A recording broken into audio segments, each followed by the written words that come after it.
Assalamualaikum warahmatullahi wabarakatuh. Alhamdulillah kembali berjumpa dengan Beliau News. Semoga kita semua selalu dalam keadaan sehat dan selalu dalam lindungan Allah Subhanahu wa taala. Amin ya rabbal alamin. Pengakuan seorang Dr. Richard Lee saat dirinya pernah membenci seseorang tokoh yaitu Habib Rizik Syihab ya. Namun pada akhirnya berubah drastis sekarang ketika beliau diundang dalam acara launching film AI karya Habib Rizik Syihab pada 21 Agustus 2025. Jadi beliau ini dulunya pernah viral menghina Habib Rizik Syihab ketika zaman masalah Ahok.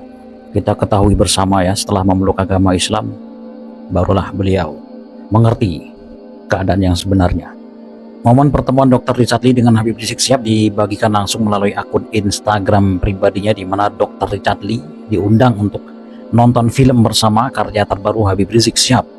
Selain juga bersalaman, kening Dr. Richard Lee juga dicium oleh Habib Rizik yang menandai rasa kasihnya sebagai sesama muslim ya. Nah, kita simak saja video pengakuan Dr. Richard Lee saat menghadiri acara launching pembukaan peresmian masjid pertamanya yang diberi nama Masjid Darul Rahmah Lil Alamin di Kampung Cikaramat, Bogor, Jawa Barat pada hari Jumat 5 September 2025 bertepatan dengan peringatan Maulid Nabi Muhammad SAW. Peresmian ini dilakukan setelah ia resmi menjadi mualaf pada 6 Maret 2025 dan dia pun didampingi juga oleh Ustadz Diri Sulaiman pada acara peresmian tersebut, termasuk juga acara momen potong pita. Masya Allah, kita doakan semoga istiqomah. Masih deg-degan saya. Saya mulai dari cerita aja ya. Tahun 2017. Waktu itu saya ingat, saya masih di Surabaya. Saya lagi training di Surabaya. Waktu itu lagi ribut Ahok dan Habib Rizik. Lagi berantem. Terus pada waktu itu saya buat status di Facebook. Pada waktu itu belum ada Instagram. Instagram ada mungkin ya, tapi belum kepake besar. TikTok belum ada. Jadi saya pada waktu itu buat status di Facebook. Ini cerita bukan cerita baru bagi saya. Saya selalu ceritakan kepada semua karyawan saya. Tapi kali ini saya punya kesempatan untuk cerita di depan umum. Pada waktu itu saya buat status di Facebook. Saya bilang, hebat banget HR pada waktu itu. Saya kasih inisial. Kalau dia mau jadi presiden, saya akan dukung. Habis itu saya kata-katain. Saya kata-katain Habib Rizik pada waktu itu. Wah, viral. Itu waktu itu saya belum main media sosial. Belum ada yang tahu saya Dr. Richard. Saya belum terkenal seperti sekarang. Tapi konten tersebut viral. Kakak tingkat saya membakar itu, ada kemarahan. Rumah saya mau dibakar, sumpah. Saya mau digeruduk, dimarahin semua orang. Pada waktu itu saya di Surabaya, saya tidak tidur satu malam pun. Saya tidur cuma 5 menit bangun, 5 menit bangun, saking ketakutannya saya.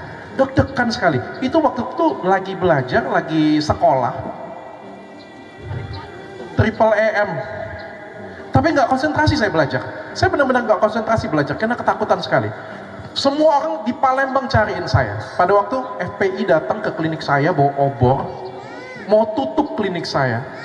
Semua ketakutan, semua ketakutan. Saya pun juga ketakutan. Saya sampai telepon teman-teman saya. Teman-teman saya bilang apa dengan saya? Mampus kali ini lo. Kali ini kamu pasti akan bangkrut, dia bilang. Pulanglah sekarang, dia bilang, dan hadapin masa. Pada waktu itu semua yang ngatain Habib Rizik itu digebukin.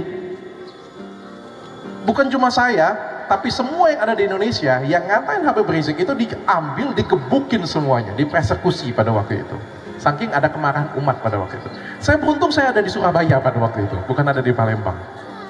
Itu suatu hal yang sangat mencekam dan sangat mengerikan sekali bagi saya. 1 bulan saya nggak bekerja. Akhirnya suasana kondusif. Ditolong oleh Pak Kapolda, ditolong oleh anak Gus Dur pada waktu itu, sehingga suasana akhirnya jadi kondusif. Setelah suasana kondusif, saya memilih bekerja. Kalian tahu nggak kenapa saya ceritakan ini? Saya yakin kalau saya nggak cerita ini, nggak ada yang tahu. Nggak ada yang tahu cerita saya tentang Habib Rizik, nggak ada yang tahu aib saya. Saya sengaja cerita ini ke semua karyawan saya. Dan hari ini saya sengaja cerita ke sini. Kenapa? Karena bagi saya ini bukan aib. Padahal bagi orang lain, ini pasti sebuah aib. Kenapa? Pada waktu saya kerja 1 bulan kemudian, saya tetap disalahin orang. Ada komentar-komentar nyalain saya. Ada yang ngata-ngatain saya. Tapi bagi saya, ada satu hal yang paling penting. Yang paling penting itu adalah bagi saya memaafkan diri saya sendiri. Capek saya minta maaf dengan orang lain. Saya bisa minta maaf dengan Ustadz Dery. Saya bisa minta maaf dengan Bapak. Saya bisa minta maaf dengan Ibu. Tapi yang paling penting itu adalah saya minta maaf kepada Tuhan. Dan saya memaafkan diri saya sendiri. Kebanyakan orang itu tidak bisa memaafkan dirinya sendiri. Saya kasih contoh. Rumah tangga punya pembantu. Pembantunya kerjanya salah. Misalnya cuci piring. Piringnya jatuh pecah. Majikannya marah. Marahnya yang wajar. Kamu nih kerja kayak gimana sih? Kalau kamu gak hati-hati, ini piring jatuh, nih pecah. Ini piring mahal. Ini piring mahal banget loh. Dia marah, artinya apa? Ada rasa sayang. Kalau dia benci, pecat. Bener gak? Karena dia sayang, maka dia marahin orang tersebut. Besok masih kerja gak? Masih kerja.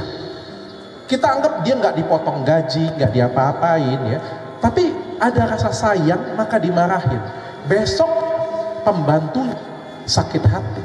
Terus dia chat nyonyanya. Terus dia bilang, Nyonya, saya mengundurkan diri. Pertanyaan saya, nyonyanya memaafkan pembantunya nggak? Tapi pembantunya sendiri yang tidak memaafkan dirinya sendiri. Orang gagal adalah orang yang tidak bisa memaafkan dirinya sendiri. Pada waktu itu saya tidak peduli. Bagi saya sudah tahu saya salah. Saya minta maaf dan saya memaafkan diri saya sendiri. Tepat 2 minggu yang lalu ya Pak Ustadz ya. Saya kemarin punya kesempatan untuk ketemu langsung dengan Habib Rizik. Saya nggak nyangka saya punya kesempatan untuk bertemu dia, cium tangan dia, bahkan dia cium kening saya, dan saya nonton karya dia tepat di sebelah beliau.